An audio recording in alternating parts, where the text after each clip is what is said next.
Bismillahirrahmanirrahim. Assalamu alaikum students. How are you all? I hope all will be good. I am your physics instructor Afaq Ashraf.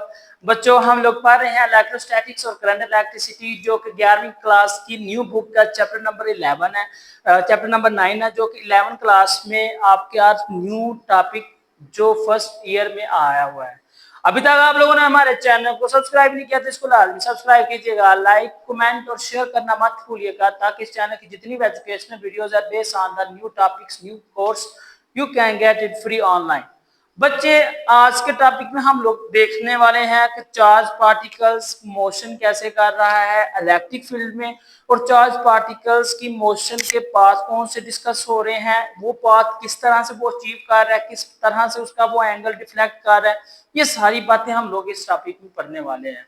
Video को शुरू से लेकर आखिर तक लाजमी देखिएगा ताकि जितने भी कंसेप्चुअल क्वेश्चन है, चार्ज की जो मोशन है, ये सारे के सारे आज के टॉपिक में आपके क्लियर हो जाए।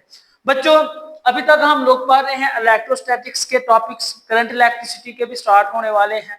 ठीक है, आज का जो टॉपिक था वो था चार्ज पार्टिकल्स की जो मोशन है वो किस तरह से पाथ को वेरी करती है, वहां पर उनका जो पाथ का डिस्टेंस है, पाथ की जो वैल्यूएशन है वो किस तरह से चेंज होती है, ये सारी बातें आप लोगों ने आज सीख लेनी है। ठीक है, सबसे पहले जो चीज है ना, how can we determine the path of the charge.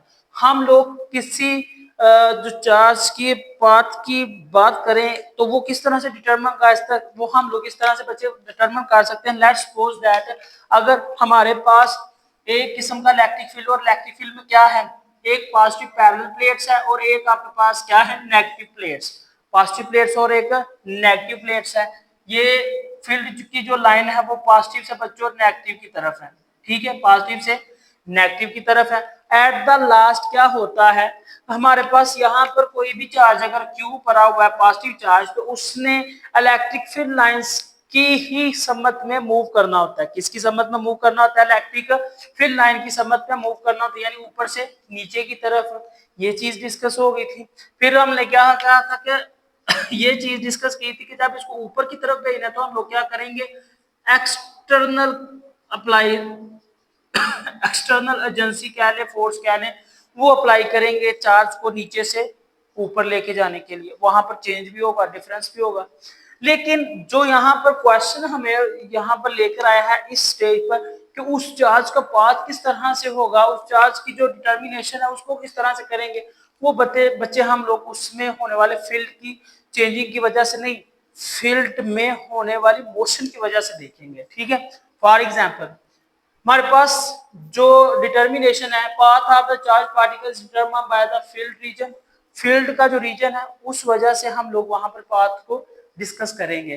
कितने तरीके हैं, दो तरीके हैं, दो पाथ बनेंगे। कितने पाथ बनेंगे, दो पाथ।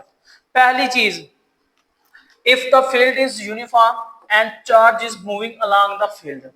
अगर आपके पास फील्ड यूनिफॉर्म है, इस तरह से देखिएगा, ये आपके पास यूनिफॉर्म फील्ड है और इसमें रखा हुआ जो चार्ज पार्टिकल है वो इलेक्ट्रिक फील्ड लाइंस की डायरेक्शन में ही मूव कर रहा है, मतलब यहाँ से यहाँ तक।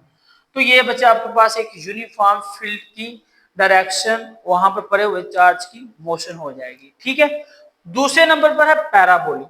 पैराबोलिक कब होगा, आपने एक लास्ट टाइम एक कंसेप्ट देखा था, ये चीज थी, अगर हम लोग किसी सर्कुलर पाथ के ऊपर किसी चार्ज को मूव करने के लिए रख देते हैं ना, या हम लोग वो चार्ज को, और वो भी किसी मैग्नेटिक फील्ड की मौजूदगी में, यहाँ पर इलेक्ट्रिक फील्ड की बात हो रही है तो आप लोग इसको इलेक्ट्रिक फील्ड कंसीडर कर लें, तो जब इसको एक्सलेट करवाएंगे तो क्या होगा, वहां पर तो एक्सलेट, हम लोग मैग्नेटिक फील्ड में एक्सलेट करवाएंगे तो वहां पर इंड्यूस ईएमएफ का जो भी प्रोसीजर है, कंसेप्ट है, वो आ जाएगा। लेकिन यहाँ पर बात हो रही है इलेक्ट्रिक फील्ड की। इलेक्ट्रिक फील्ड के हवाले से क्या होगा, देखिएगा चार्ज की जो कंसंट्रेशन है ना, जब हम लोग किसी चार्ज को, ये देखें, जब हम किसी चार्ज को किसी इलेक्ट्रिक फील्ड में एंटर करेंगे ना, तो उसका जो पाथ होगा ना वो स्ट्रेट लाइन नहीं होगा, उसका चार्ज का जो पाथ होगा वो स्ट्रेट लाइन नहीं होगा। कौन सा होगा, ये एक किस्म का पैराबोलिक होगा। क्या होगा, पैराबोलिक। और ये पैराबोलिक कैसे है, प्रोजेक्टाइल मोशन में हम लोगों ने टू डायमेंशनल मोशन को डिस्कस किया था, अगर आप लोगों को याद हो, वहां पर भी कुछ इसी तरह से था।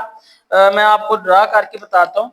प्रोजेक्टाइल मोशन में आप लोगों ने कहा था कि जब हम किसी चीज को किसी खास ऊंचाई से फेंकते हैं ना, तो वो इस तरह से अपनी जो शेप है ना या अपना जो पाथ है ना वो डिस्कस करते हुए फाइनल पोजीशन पर जा पहुंचता है। और वो किस वजह से होता है, you know well, that's will be done by the gravitational field. Gravity की ही फोर्स है जो इसको अपनी तरफ खींचती है और इसको ट्रैक करती है, जिसकी वजह से उसके पाथ में तब्दीली आना शुरू हो जाएगी।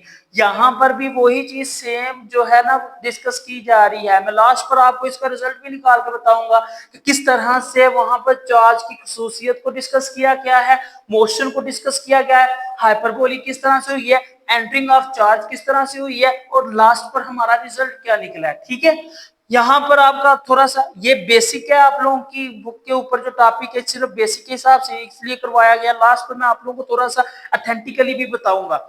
ये देखें, जब हम लोग किसी पॉजिटिव चार्ज को या दूसरे चार्ज, फॉर एग्जांपल मैं पॉजिटिव चार्ज को कर रहा हूँ, यहाँ पर पॉजिटिव चार्ज को एंटर कर रहा हूँ, तो ये देखेंगे पैराबोलिक पाथ बनाते हुए नेगेटिव की तरफ मूव करेगा, क्योंकि एक खास ऊंचाई पर रखकर हमने पॉजिटिव चार्ज को इलेक्ट्रिक फील्ड में एंटर करवाया, जिसकी वजह से वो क्या कर रहा है कि पैराबोलिक पाथ बनाते हुए नेगेटिव की तरफ अट्रैक्ट करेगा। दूसरी सेंस यहाँ पर क्या बन रही है, आप लोग जानते हैं, वेल नोन आइडेंटिटी है, सेम या लाइक चार्जेस एक दूसरे को रिपेल करते हैं, वो भी यहाँ पर आप लोग समझ सकते हैं। दूसरा जो यहाँ पर अट्रैक्शन होगी वो किसके दरमियान होगी, पॉजिटिव और नेगेटिव में। लेकिन यहाँ पर एक किस्म का फील्ड है और फील्ड की लाइंस आप लोगों को पता ही है, देखें फील्ड की लाइन इस तरह से नीचे की तरफ अमल कर रही हैं। अब मुझे आप लोग ये चीज बताएं, अगर हम लोग यहाँ से क्या करते जाएं, यहाँ से चार्ज को एंटर करते करते करते करते जहां पर लेके आए, यहाँ पर चार्ज को एंटर कर रहे हैं ना, तो चार्ज क्या करेगा, इलेक्ट्रिक फील्ड लाइंस के दबाव की वजह से नीचे की तरफ मूव करना शुरू करेगा। लेकिन ये पॉजिटिव चार्ज है खुद ही, तो ये इसकी फोर्स के साथ जैसे जैसे ये इन होता जाएगा, फील्ड की फोर्स ज्यादा होती जाएगी दरमियान में। जिस तरह से दलदली इलाका आ जाए तो वहां पर वो दलदल नीचे की तरफ, यहाँ पर भी बिल्कुल बच्चे यही सेम होने वाली चीज है कि ये कुछ इस तरह से चार्जेस जब एंटर होंगे यूनिफॉर्म इलेक्ट्रिक फील्ड में, तो ये इस तरह से फोर्स से लड़ता लड़ता लड़ता लड़ता आखिरकार क्या करेगा, उसकी फोर्स से दब जाएगा। जैसे जैसे वो स्टेप बाय स्टेप आगे की तरफ मूव करेगा ना, वैसे वैसे स्टेप बाय स्टेप क्या करेगा, उसकी फोर्स कम होती जाएगी और एट द लास्ट वो क्या करेगा, वो डाउनवर्डली मूव करना शुरू कर देगा। अंडरस्टूड है।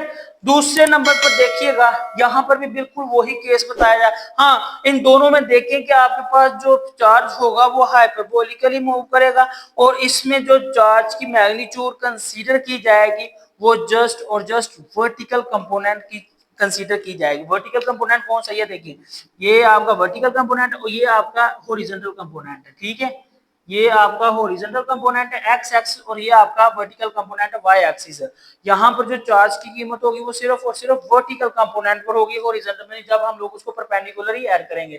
It is a perpendicular path just like a projectile is throne horizontal in the gravitational field. जिस तरह हम लोग बाल को किसी ऊंचाई से नीचे की तरफ फेंकते हैं ना फुल जोर से, तो कुछ कुछ कुछ देर तक उसकी लाइन जो है वो स्ट्रेट, लेकिन आहिस्ता आहिस्ता क्या होगा, ग्रेविटेशनल फील्ड की वजह से वो बाउल क्या करेगी, एक कर्व पाथ बनाते हुए नीचे की तरफ आ जाएगी। ठीक है, हो गया।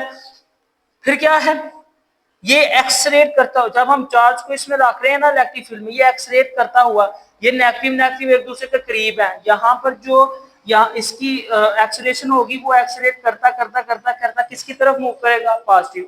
तो इससे हमें दो रिजल्ट्स मिलेंगे। कौन से रिजल्ट मिलेंगे, तो जो कांस्टेंट फोर्स होगी वो फील्ड की डायरेक्शन में होगी, दूसरे नंबर पर जो उसकी ट्रेजेक्टरी होगी वो आपके पास उसका पैराबोलिक डायरेक्शन बनाने में मदद करेगी। यानी कि combination of the constant force, ठीक है, plus trajectory is known as the parabolic, तो वो आपके पास एक पैराबोलिक पाथ बनाएगी। देखें यहाँ पर जब आप लोग इसको सिंपली ऐड करते हैं या हम लोग चार्ज को यहाँ पर रख देते हैं, तो यहाँ पर ऊपर से नीचे की तरफ क्या होता है, आप लोगों ने पढ़ा था F is equal to Q E cos theta, Q dot E cos theta. तो कास थीटा के हवाले से जीरो का जब पैरेलल प्लेट्स में जीरो का एंगल बनता है वो कास थीटा ज्यादा से ज्यादा होता है, मतलब कास 0 1 के बराबर हो जाता है। अंडरस्टूड आ गई। दूसरे नंबर पर क्या है कि डिफ्लेक्शन ऑफ द चार्ज कब होगी या किस साइड को होगी। देखें जब आपके पास चार्ज पॉजिटिव होगा तो इसकी डिफ्लेक्शन नेगेटिव की तरफ होगी, सिंपल कंसेप्ट है। जब चार्ज नेगेटिव ऐड होगा तो उसके इलेक्ट्रिक फील्ड में जो डिफ्लेक्शन होगी वो नेगेटिव से पॉजिटिव की तरफ होगी। मजीद मैं बताता जाऊं one particle exists in the field if the no external force acts on it then it continues in a straight line. अगर जब हम लोग किसी पार्टिकल को, ये देखें, हम लोग क्या करें, अगर किसी पार्टिकल को इसमें ऐड कर दें, क्या कर दें, ऐड कर दें, तो उसकी बच्चों स्ट्रेट लाइन मोशन होगी। अगर इसके ऊपर किसी कोई भी एक्सटर्नल फोर्स अमल ना करेगी तो वहां पर उसकी मोशन स्ट्रेट लाइन होगी। अंडरस्टूड है। तीसरे नंबर पर है इसके फैक्टर्स। इसके ऊपर कौन कौन से फैक्टर्स इफेक्ट करते हैं बच्चों? इसके ऊपर मैस इफेक्ट करते हैं, इसके ऊपर इसका चार्ज इफेक्ट करता है, इसके ऊपर इसकी स्पीड इफेक्ट करती है। मैस क्या है? अगर मैस ज्यादा होगा तो उसका जो लीड होगा डिफ्लेक्टेड एंगल, बच्चों ये देखें, ये वाला, तो ये देखें, ये यहां से ना मैस वाला, अगर मैस वाला पोर्शन यहाँ पर ऐड कर दिया जाए ना, तो मैस ज्यादा है तो इसकी जो डिफ्लेक्शन होगी वो कुछ इस तरह से होगी। यानी इस फील्ड से देखें, यहाँ से यहाँ तक और यहाँ से फिर यहाँ तक, ये एंगल होगा इसका, एंगल ऑफ डिफ्लेक्शन का, मतलब वो आगे जाके गिर जाएगा, या इस तरह से पीछे भी रह सकता है, जिस हिसाब से उसके ऊपर फोर्स अमल करेगी। चार्ज, अगर चार्ज ज्यादा है ना तो इसकी जो लीडिंग फॉर्मेशन है वो ज्यादा होगी, ज्यादा इफेक्टिव तौर पर डिफ्लेक्ट करेगा, डिफ्लेक्ट करेगा। तीसरे नंबर पर स्पीड। अगर चार्ज की स्पीड शुरू में ज्यादा होगी ना तो ये बच्चों कम तौर पर जो है ना डिफ्लेक्ट करेगा, क्या करेगा, कम डिफ्लेक्ट करेगा। अंडरस्टूड आ गई। अब हम लोग इसके रिजल्ट्स पर चलते हैं, इसका रिजल्ट क्या हो सकता है बच्चों? इसके रिजल्ट में हम लोग देखते हैं motion of the charged particle in the uniform electric field is equivalent that of the projectile moving in a uniform gravitational field। वही चीज है जो मैंने आपको बताई थी कि अगर हम लोग किसी यूनिफॉर्म इलेक्ट्रिक फील्ड की बात कर रहे हैं और उसमें किसी चार्ज को मूव करने पर फोकस कर रहे हैं ना, तो वो just like a gravitational field होगा और वहां पर पैराबोलिक मोशन डन करवाएगा। लेट्स सपोज मैं आपको एक एग्जांपल बताने लगा हूं, इसको जरा ध्यान से समझिएगा, आपकी बुक में नहीं है। फर्ज करें आपके पास कुछ इस तरह से प्लेट्स हैं, ठीक है, एक के ऊपर पॉजिटिव चार्ज है और एक प्लेट है आपके पास, उसके ऊपर नेगेटिव चार्ज। क्या है? उसके ऊपर नेगेटिव चार्ज है। अब देखिए फील्ड किससे है, बाएं से दाएं जाना, मतलब पॉजिटिव से नेगेटिव की तरफ होगा। तो ये फील्ड कुछ इस, अगर इसके रास्ते में हम लोग क्यू को रख दें, मतलब कोई यूनिट पॉजिटिव चार्ज रख दें, तो वो क्या करेगा, फील्ड की समझ में अमल करेगा, एक फोर्स इसके ऊपर अमल करेगी, यानी फील्ड फोर्स। और वो फील्ड फोर्स क्या है, यू नो वेल, वो होती है बच्चों F is equal to Q E, यानी इलेक्ट्रिक फील्ड की मौजूदगी में एक फोर्स अमल करेगी जो कि इसको दूसरी डायरेक्शन में मूव करने पर अमल करेगी। अब यहाँ पर अगर इसके एक्सेलरेशन की बात करें कि इसका एक्सेलरेशन क्या होगा, इसके एक्सेलरेशन की वैल्यू क्या आ सकती है पॉसिबिलिटी, वो हम लोग इस तरह से, आप लोगों ने न्यूटन के सेकंड लॉ में पढ़ा था, by using Newton second law. Newton का सेकंड लॉ क्या था बच्चों? वो था आपके पास F is equal to M A, F is equal to M A. अब देखिएगा इन दोनों के जो पहले वाले सिरे, ये दोनों आपस में इक्वल है, मतलब इनकी जो दूसरी वैल्यूज है वो भी क्या हो जाएंगी, इक्वल। तो ये हमारे पास बन जाएगा M A is equal to Q E. यहाँ पर आपने एक्सेलरेशन की वैल्यू को एनफोर्स कर लेना है, Q E divided by M, यानी कि यहाँ पर भी देख लें वही बात आ गई है। मैंने क्या कहा था कि greater mass leads to less deflection. अगर मैस ज्यादा तो एक्सेलरेट वो कम होगा, इसका मतलब उसके जो लीडिंग इंफॉर्मेशन है या लीडिंग प्रोसेस है वो कम होगा, डिफ्लेक्ट कम हो जाएगा। अगर मैस कम है तो वहां पर एक्सेलरेट ज्यादा होगा, चार्ज की जो एक्सेलरेशन स्पीड है वो ज्यादा हो जाएगी, वो उस हिसाब से ज्यादा फॉर्मेशन करेगा। तो ये है बच्चे वो फार्मूला जिसकी मदद से हम लोग उसका एक्सेलरेशन भी निकाल सकते हैं, यहाँ से आप लोग उसकी फोर्स को भी मालूम कर सकते हैं। अगर आपके पास यूनिफॉर्म इलेक्ट्रिक फील्ड की बात हो रही है और वहां पर चार्ज को डिस्प्लेस किया जा रहा है तो एक्सेलरेशन की वैल्यू को हम लोग इस तरह से फाइंड कर सकते हैं। हाँ तो प्यारे बच्चों, ये था चार्ज पार्टिकल्स के पाथ को डिस्ट्रीब्यूट करना और चार्ज पार्टिकल्स को आप लोगों ने पाथ के हिसाब से डिफाइन करना। आई होप आप लोगों को अंडरस्टैंडिंग होगी किस तरह से चार्ज पार्टिकल्स की मोशन को हम लोगों ने कंसीडर किया, पैराबोलिक किस तरह कब होगी, यूनिफॉर्म में, और अक्सर में जो पैराबोलिक है वो हमारे पास किस वजह से, उसकी ग्रेविटेशनल फील्ड की वजह से है। जिस तरह से एक प्रोजेक्टाइल मोशन में हम लोग किसी बाल को ऊपर से नीचे की तरफ फेंकते हैं या किसी मतलब जोर से थ्रो करते हैं, तो थोड़ी देर के बाद क्या होगा, जब वो फोर्स खत्म हो जाएगी जो हमने एक्सटर्नली उसको पुश करवाई है या फेंकी है, तो आहिस्ता आहिस्ता वो अंडर द ग्रेविटेशनल फोर्स की वजह से क्या होगा, जो उसका झुकाव, उसकी जो बेंडिंग है वो प्रोजेक्टाइल यानी ट्रेजेक्ट्री उसकी प्रोजेक्टाइल हो जाएगी।